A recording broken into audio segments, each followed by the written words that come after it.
Tradiciškai vėlų rudenį atidaryta Ramygalos klubo Savos erdvės jau 5-ąją vasarą rengto projekto keramikos dirbtuvės metu sukurtų darbų paroda.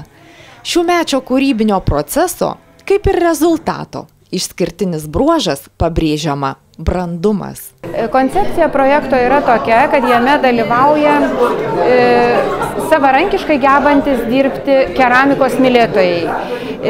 Tai ir profesionalai, ir mėgėjai, ir tautodailininkai, ir tiesiog visiškai turim vieną šiemet ir darželio auklėtoją, ir valstybės tarnautoją, ir akademijos, Vilniaus dailės akademijos Telšių fakulteto studenčių būrį nemažą. Iš viso šiemet dalyvavo 16 autorių, tai yra vienas iš gausiausių dalyvių skaičiumi projektas, o tema turim savo tradicijas, visi dalyviai lipdo šaukštą, tarsi bilietą į projektą, o po to jau ir kuria darbus pagal pasiūlytą temą. Šiemet buvo tema ženklai ir simboliai. Turėjau tokią mintį, kad vis tik tai baltiški simboliai, baltiški ženklai, nes labai to šaknis man pačiai svarbios, bet visada norisi palikti žmonėms laisvę.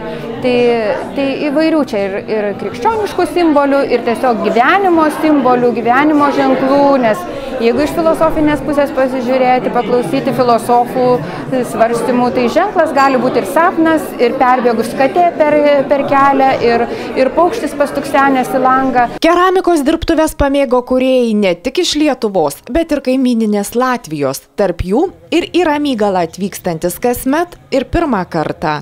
Vienas didžiausių jų stovyklos atradimų šįsyk – Eigintos Beinortaitės, keramikės iš Vilniaus entuziazmas. Su begaliniu atsidavimu nėrusi į kūrybos erdves, džiaugsmingai sutikusi idėją palikti ženklą miestui ir pareiškusi, jog nėra geresnio už likusi atsisveikinus pagarbos, džiaugsmo šioje vietoje patirto. Taigi visų gražiausių emocijų puokštė šiandien unikali interjero puošmena. Dar daugiau, kūrėja pasirūpino, kad būsimųjų keramikų sambūrių dalyviai turėtų ir savąjį himną. Mūsų buvo šiemet ir jaunas merginos, kurios iš Dailės akademijos prisijungė, ir aš nauja narė. Ir kad mes geriau susipažintume, Laima pasiūlė pirmąjį vakarą parašyti ant lapelio kiekvienam pažadą, ką kuris iš mūsų galėtų gero visiems bendrai padaryti. Kažkas pasižadėjo nuolat arbatos išvirti, kažkas pasižadėjo pasirūpinti dainų tekstais. Na, o man gimė mintis sukurti himną, nes tiesiog kartu būnant, gražu, visą tai sudėti, tą tekstą į dainą, kurią vėliau gali dainuoti. Panevėžio rajono vicemeras Antanas Pocius nesvarsto, reikalingi tokie projektai ir kodėl vietos bendruomeniai. Nediskutuotina, būtini. Tai yra užimtumas, tai vienas dalykas. Antras dalykas, tam tikras meninis ūkdymas. Vis tiek grožis, kaip sakau, pasaulio niekada negadina. Tikrai, kuo plačiau būtų tokių veiklų, galbūt nebūtinai keramikos, bet tokie dirbinėliai labai padeda. Mes darom tai geresni, bet kuriuo atveju. Galbūt pakantesni vieni kitiem. Grožis išgelbės pasaulį, būtent ta linkme ir einama. Ramygalos seniūnijos seniūnas Valdas Hirv pripažįsta, taip, dovana seniūnijai pirmiausia tapo netikėta, tačiau itin vertinga staigmena. Juolab, kad žvelgdamas į kertę, kurioje keramikų kūriniui rasta vieta, lyg dėlionė dėlioji miesto istoriją ir atpažįsti jo nūdieną. Ir bažnyčia, ir mokykla, ir biblioteka, ir stumbrynas, ir seniūnija, ir Palėpės teatras, ir toks yra sagų namelis, kuris miesto centre yra, ir tas sagų namelis pavaizduotas. Kaip ir Laima pasakojo, ten ką matė keramikos to projekto dalyviai, jie visą tą sudėjo tą panu. Ir čia yra Ramygala, Ramygalos svečių akimis.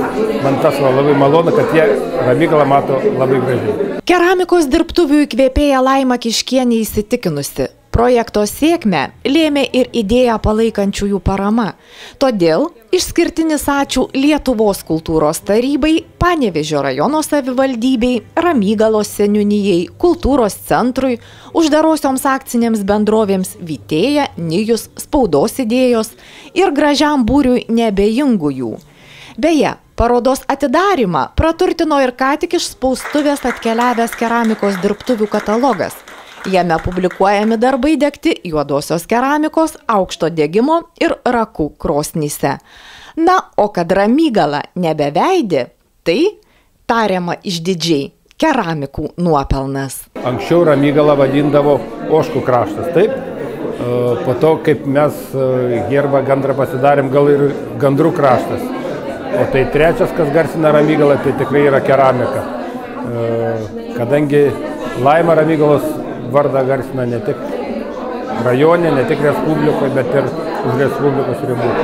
Ir dabar jau daug kas tikrai žino, kad kur Ramygala, ten yra keramika.